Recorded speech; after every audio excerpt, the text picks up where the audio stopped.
Hello and welcome to Behind the Lines. I'm Diane Dayton. Today we're going to talk about a great organization called Thrive and Grit and the story behind it. With us right now we have Megan Ralston. You are the president. Yes. Good to meet you. You too. We also have Jacquelyn Iannello and you are the director. Yes. Thanks for being here today. Thank you for having us. Well, let's talk first of all about the story behind all of this. And Megan, it's your story because you were diagnosed with breast cancer at a really young age. Yes. Tell us about this. Yes. I was 29 when I was diagnosed. I had just turned 30 when everything was finalized, but it was pregnancy related. And they found a small lump in my breast while I was nursing my baby boy, who is under a year. And that's why it was called pregnancy related breast cancer when it's under a year of age. Okay, and what we need to talk about, because there are a lot of different types of misconceptions with all of this too. The breast cancer is hormone related, right? Give us some. It can be. Okay, some can be genetic and some can be hormone based. And mine was hormone based, and a lot of people think that, you know, when you're over 40, you're going through menopause and your hormones are shifting and changing. That's when you can get it. But it's also on the other end, when you're pregnant, your hormones are all over the place and unbalanced, and that's also an age where people more and more are being diagnosed. Okay, so what happened? I mean, you were diagnosed at a young age. The support. Yes. Tell us about that. My family jumped in immediately, and my husband's family, to help us with our baby. And we were living away from home in DC. I was a teacher. And we quickly decided to move home and be around family and have that support of my community in Lancaster, and friends and family just jumping in to help wherever they could. Okay. That made a huge difference. And that's what you did, Jacquelyn. Yeah. So tell me what happened. Yeah, so I just kind of dropped everything to help, and we came up with the wonderful idea to do something about this experience, and we created Thrive and Grit. Okay. Well, the thing is, too, what you were finding is that there are lots of things put in place when you are diagnosed when you're older, but not with this. And that's what you're talking about with younger women that are going through this. Tell me more. I think there's a huge awareness factor that was missing. You know, I didn't even know that women could get it before you're at the age of 40, because mammograms really start at the age of 40. And so I wasn't even being actively checked. I just had a baby. I had my mind set on other things.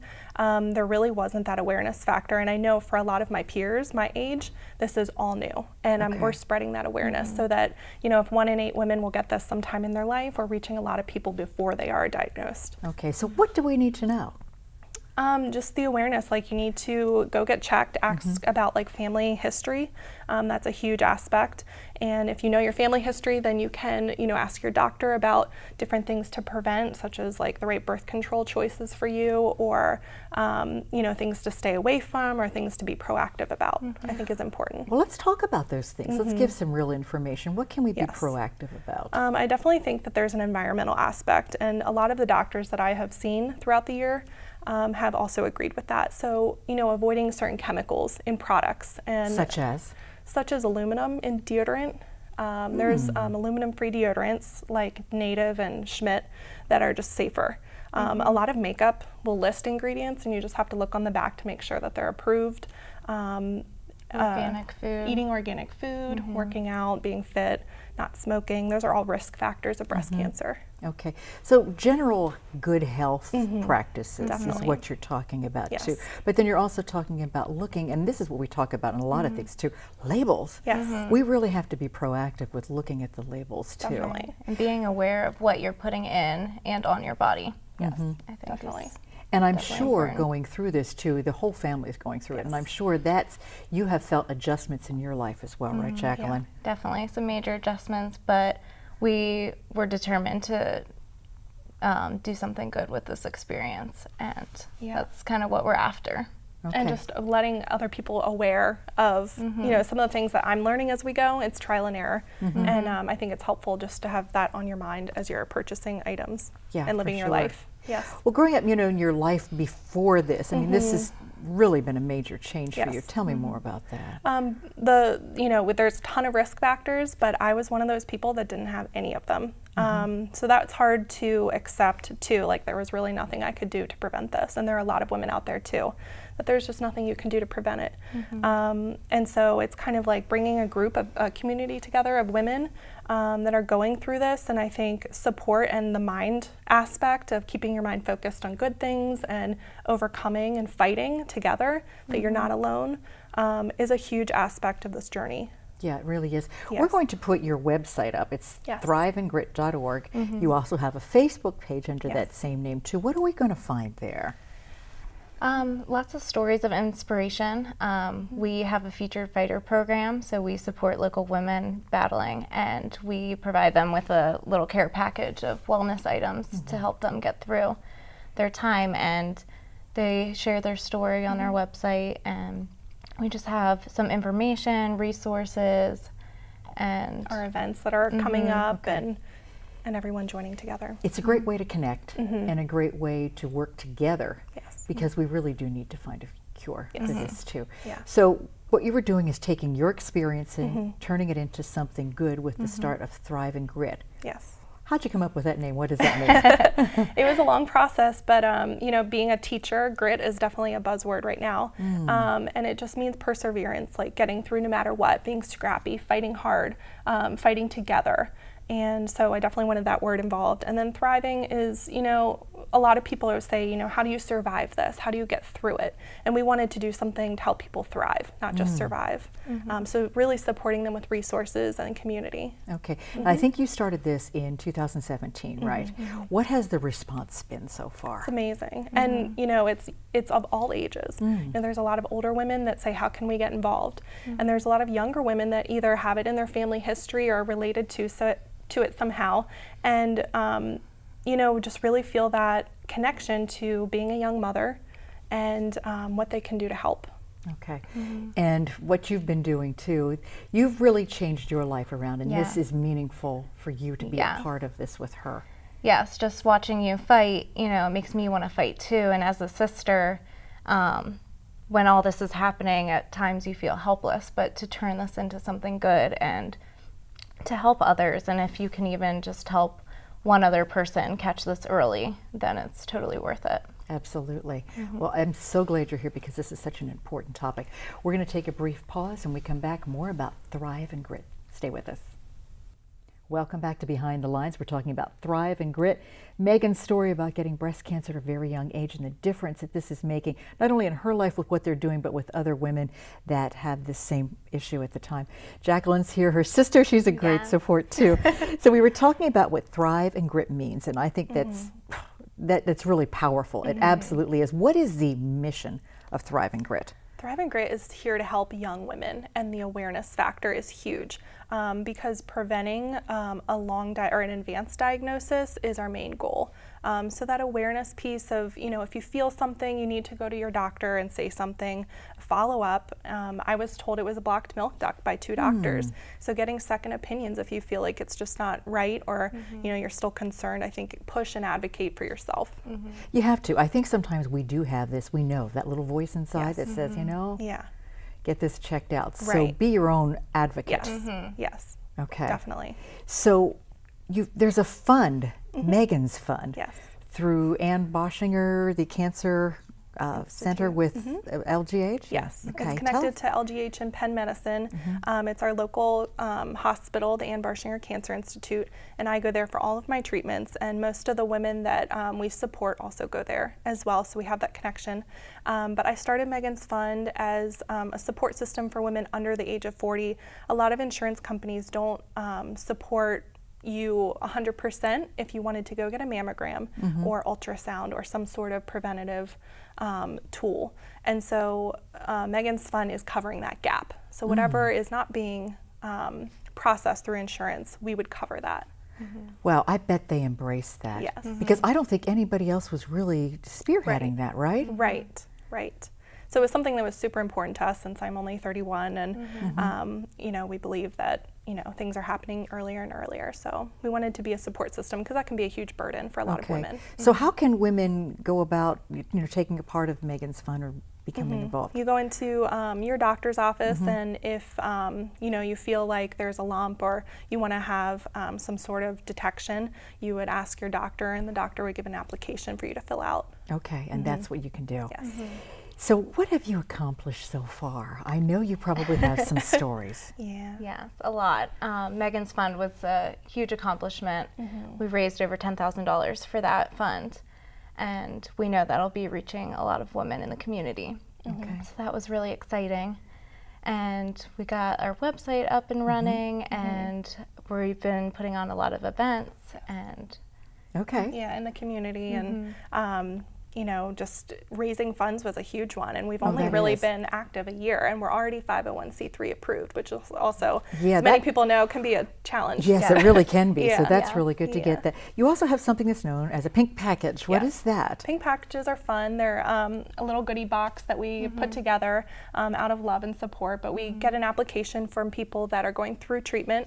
They can be at any stage, whether it's chemo or radiation or surgery. And, you know, a lot of people are fighting for a long time, so we get their information and specifics, and then we kind of personalize a care package for them. Okay. Oh, Yeah. that's great. Yeah. So the types of things in there you would find? Different things. I mean, with chemo, you know, you need lotions, you need, you know, those ice packs, Yes. there's water bottles, there's tons of things that people need when they go to the hospital.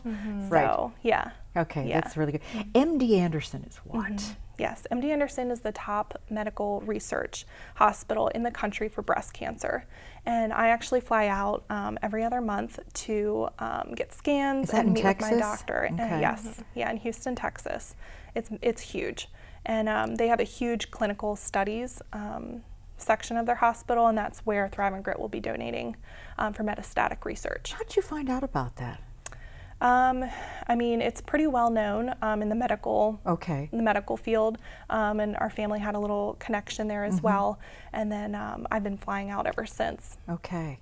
Wow. Yes. So how you raise funds is essentially through different ways. And obviously, people can donate and can reach out to you through your website, right? Yes. Even connect with you on Facebook too. Yeah. But events are also an important part of it Yes. too. So it's great to be able to do that. Tell us a Yeah. little bit more. We get a about lot of connections from small businesses. A lot of people can relate to this topic, whether it's a mom or an aunt or a cousin that has had it. And then they read my story, and you know, they're a parent as well, and I think it's very touching. And so a lot of people reach out to us that are small local businesses in the community that want to do something. So we either get them involved with an event, or they host something at their location and donate. It's been a wonderful partnership with Lancaster. Yeah, I mean, partnerships are key. I mean, it really is. And I think you probably, in getting your message out, we're kind of surprised too sometimes with who started to reach out to you. Is that Yes. right? Definitely. Yes, definitely. And we've had some amazing events, and it's been very And exciting we've to heard their reconnect. stories too. Yeah. So it's inspiring us to keep going and you know, adjust our events and things like that. Yeah. Well, it is. It's a real growth process too, Yeah. because you're finding out other things that have happened to other people as Yeah. well, and that just adds to what you're doing too. Is there anything that sticks out as a story that you had heard? We've actually gotten a lot of stories of women who have been diagnosed while they were pregnant. Oh wow! And that's so, you know, it's so hard to hear, but it also reinforces what we're doing, that this isn't just that rare. There's a lot of women in our community. I'm in a young survivors group in Lancaster, and there's probably 30 to 40 people in wow. that group that are under the age of 40 dealing with this in Wow. some way. Where is that group, or how's that? Who's that based through? It started through a woman named Nicole, and she passed away last year. And ever since, we've just continued to get together once a month, and we're also online, and we kind of give each other advice and tips and things to do throughout each of our journeys. Is that through another organization, or was that No, just something it she was had just started? created, yeah. Oh, and what is it called again? The Young Survivors Group. The Young Survivors Group. Yes. So if someone wanted You to can be a find it part on of it. Facebook. You have to be invited. So if you would contact us and you would want to be interested, you know, I could invite you to the page. Yeah. Yeah. Yeah. So I can see with you, you are thriving. You're empowered. I see the love that the two of you have. And that's what I think is the core and the foundation with this too. And it is a lot attitude too, isn't it? Yes. Mindset is a huge piece. It is. Yeah. Even with the other things we were talking about a little bit earlier, healthy lifestyle and that sort of thing, and really reading those labels and looking out, you know, for what you consume, what you put on your body, what you put in your body as well too. Yes. Well, I know we've got some great events coming up, and we're going to talk a little bit about this, but we're going to take a brief pause, and we'll tell you more about this when we return, so stay with us. Welcome back to Behind the Lines. We're talking about Thrive and Grit and the wonderful work that you're doing with this and the events that you have coming up. Well, one of the events that's coming up very soon is happening, let's see, it's on May 19th. Yes. What is that? It's called Pups in Pink. Okay, and, there we go. This is the logo that we created. This is Jacquelyn's dog, actually, that a lot of people at the dog park would recognize. Yeah. But we're hosting it at Buchanan Park at the dog park, and you can bring out your pets. And we're having a pink parade, a pet contest where they can dress up in a photo booth. And we have a lot of vendors, the beer garden, food. It's just going to be a great day. Oh, that sounds really good. And I think that is 11 to 5. Yes. Is that correct? Yes. Okay. And some of these other pieces that are here, that's a great, water bottle, right? Yes, yeah. Those are things that we put in our pink packages. Okay. And this as well? Yes. Okay. Yeah, we'll have it at our events. Okay, and that'll be there too. Yes. So this event is basically opened up to anybody? Yes. Is that right? Yeah. It's free admission. Just come and have a good time and learn a little bit more too. Yes, definitely. Okay. Definitely. So you were involved last year with something at the Barnstormers, and you're doing it again this year. Yes. Tell us about that. It's a pink out, and I'll let you explain a little bit. Yeah, on July 27th. It's a Friday night, and you can come support, and we'll have some survivors throwing the first pitch. And you can wear pink and support us and support the community. And our Thrive and Grit video will be on the screen, sharing a little bit more about what we do. Oh, that's great. So it's just a fun night to bring your family and get involved. Absolutely. And then October's a big month for you too. I think you are having a 5K? Yes, we have a 5K at Lancaster Mennonite High School, October 6th. Where you both went? We both went. Okay. We're alumni. We have a lot of friends coming out from our years too, and it's going to be a great day. They have a pancake breakfast and kind of set up like a carnival type of atmosphere. So it'll be fun. There's also a car show in October too, right? Yeah. Tell us about that. At John Sutter Auto Company, they have an annual car show. So we will be there raising funds, and they grill out and have tons of really neat cars there. Oh, that'll be fun. And they match whatever we raise. So it's been a huge donation piece too. Okay. Yes. That's really good. And we can find out more information by going to your website, which we'll put up on the screen again, and the Facebook page as well too. So the Pups in Pink is the one that's happening on May 19th. When you're talking about going through what you're going through, your faith is really important, right? Definitely. Tell me more. It's just been our rock. And I feel like, ever since I was diagnosed, those around me have reached out in prayer. Our faith has been strengthened through this. It's been hard, and there's been a lot of ups and downs, but having that solid foundation has just gotten us through, the good and the bad, the hard things and the good things. And when I fly out to Houston, Joel Osteen's church is actually located right there, 5 minutes from my hotel. So we go out every time, and I've actually become well known with their family, and they've been praying and just so inspiring. And just so many people have reached out in prayer and just kept me going. Yeah, it's the connectivity with all of this that's so important, isn't it? It is. Yeah, it matters. Within yourself and also with each other and also your God. faith. With God. Community support is so key. Yes. And you've had that within this community too, right? Yeah. Yeah. Being a voice for young women is really what this is about. Yes. For those that are just joining, just reiterate that, because this is so important. Our organization is just really focused on young women. There's a lot of younger women who are being diagnosed, and it is very shocking. I mean, I was 29 when I started symptoms, pregnant with my first baby, and there's a lot out there that there's no voice for them. And so that's what we're starting. We started Megan's Fund for women under 40, even though we support everyone of all ages, but it doesn't discriminate between age. You have future goals. Tell us what those are. Yes, we would like to expand Megan's Fund to support childcare at our local hospital. So when women are coming in for treatment, they could drop their child off for an hour or two while they have their appointment, and then can pick them up and know that they're in a safe, clean environment. That's great.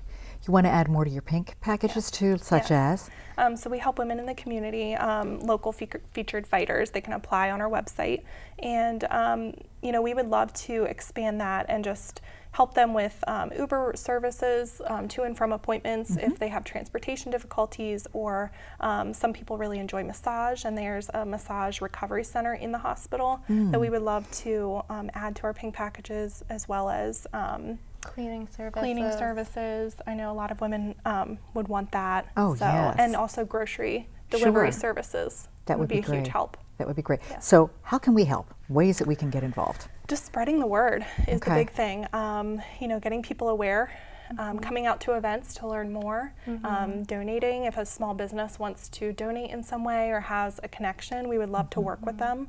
And individuals, you take donations as well? Yes, and if anybody would like to volunteer, they can go on our website and fill out a small form to volunteer at any one of our events, or if anybody would like to put on a local fundraiser, Yeah. we would absolutely love that too. Yeah, so if you want to host an event, just reach out to you too. Yes. We do need a cure. Yes. And what you're really focusing on is what? There's another word for stage 4 breast cancer is metastatic, and it doesn't have a lot of light shown on it. A lot of the awareness piece is preventative, which is wonderful, but there are a lot of women out there who are battling constantly, and at MD Anderson they have a huge research center, clinical trial center, and so we want to donate a lot of our funds to the research aspect, not just the beginning stages, but also the advanced stages need a lot of attention. Right, and we really need to shine a light on that and really focus, and that's what you're really trying to do Yes. as well. Once again, we're going to put the website up on the screen, thriveandgrit.org, and also the Facebook page. So if we want to connect with you, we can reach out to you through these ways too.